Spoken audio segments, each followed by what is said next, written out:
Good morning there, viewers. Today is April 12th, 2022, and this video is dedicated to reviewing this Hermes Ambassador standard typewriter made in 1963.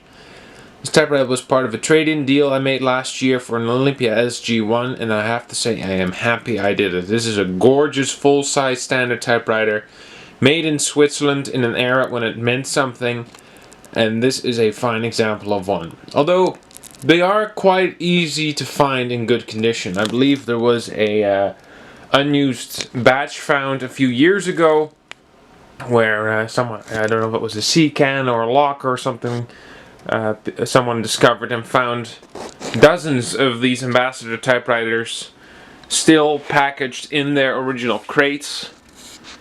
So as far as finding a Hermes Ambassador in good condition this day and age, it's not difficult, surprisingly. This one is a well-used example, definitely not one of those machines.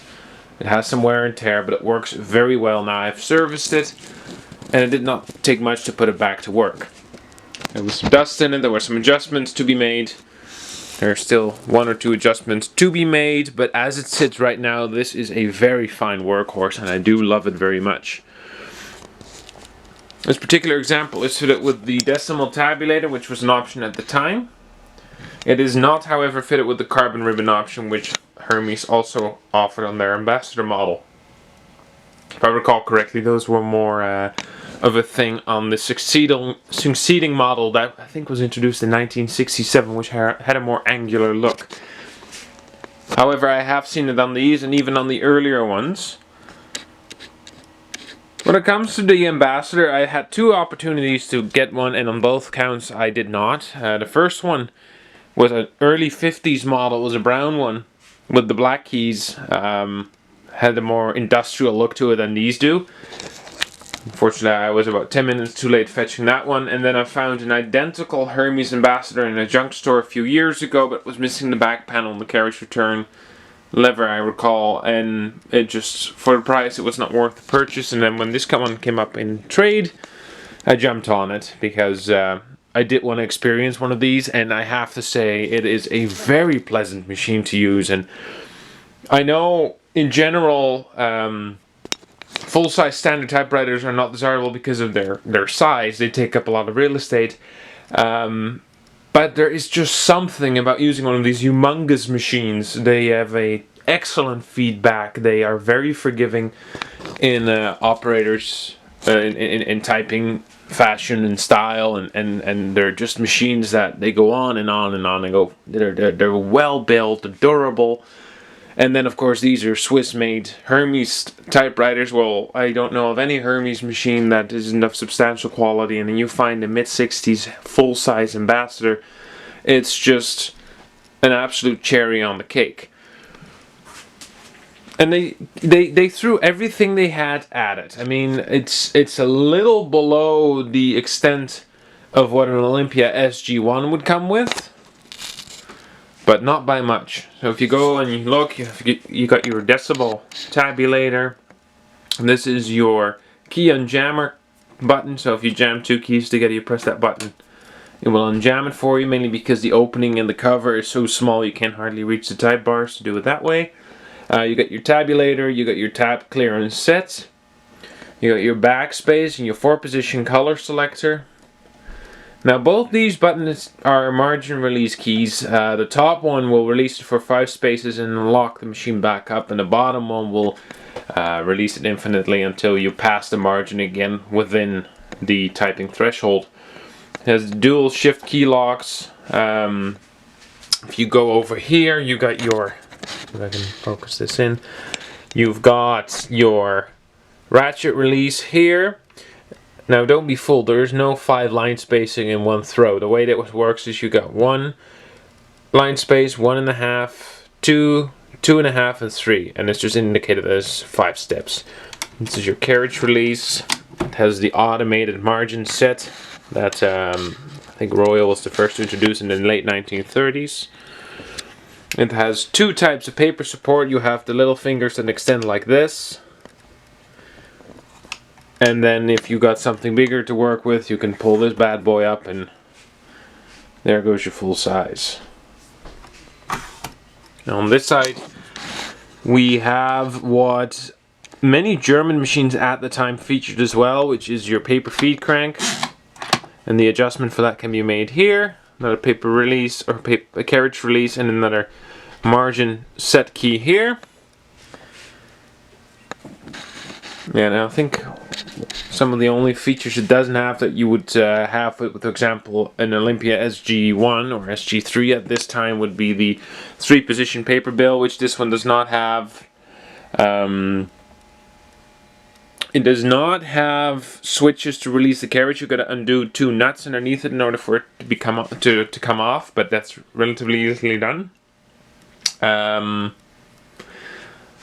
Even though this machine is decked out with the decimal tabulator, it is not fitted with the carbon ribbon option these machines had.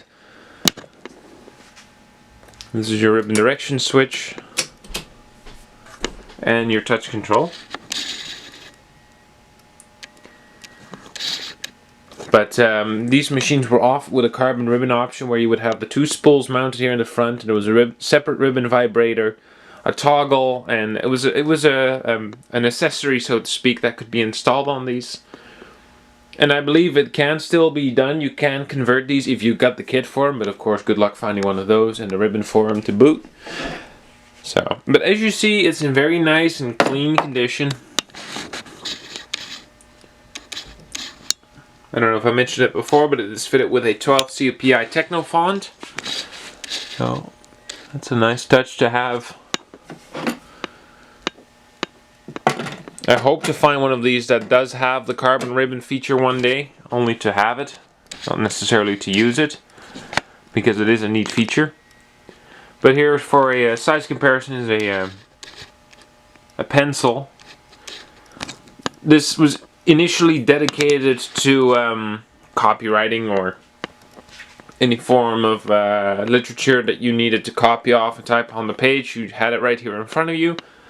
I just use it as a pencil holder for now. I put it on the Lazy Susan, but it's too big for the bench and it won't turn. So bear with me for a moment while I give you a look into the back here. For some reason my cat decided to lie down right where my feet are. These videos seem to never be very well prepared, and I apologize for that if you come here for some high quality YouTube videos, because this isn't exactly that, but I hope it is informative and enjoyable nonetheless. So here's the back panel. This is where most of the wear on this machine has appeared. And the interesting thing that I enjoy seeing is the fact that someone went out of their way to do some touch-ups. So all these markings here and here, and especially here, you can see someone went out of their way to paint match and cover up a few of those scratches and scuff marks. So even though it's a bit banged up, it definitely has seen care. And that can also be seen when you service one of these machines. You realize there's no eraser shavings or whiteout marks. Dust was minimal. Someone had re-greased the carriage. You can tell because there were 2 different types of grease found in the machine. So it was a workhorse that saw regular use and had its fair share of abuse, but this old Hermes Ambassador definitely isn't done yet. The keys have absolutely no wear. The spacebar has a couple little nicks, but that's about it. So I think I will leave this video here for now and upload a typing sample of this following this one. Anyways, if you have any questions, comments, you know where to leave them in the comment section. Please subscribe. And have a very pleasant remainder of your day.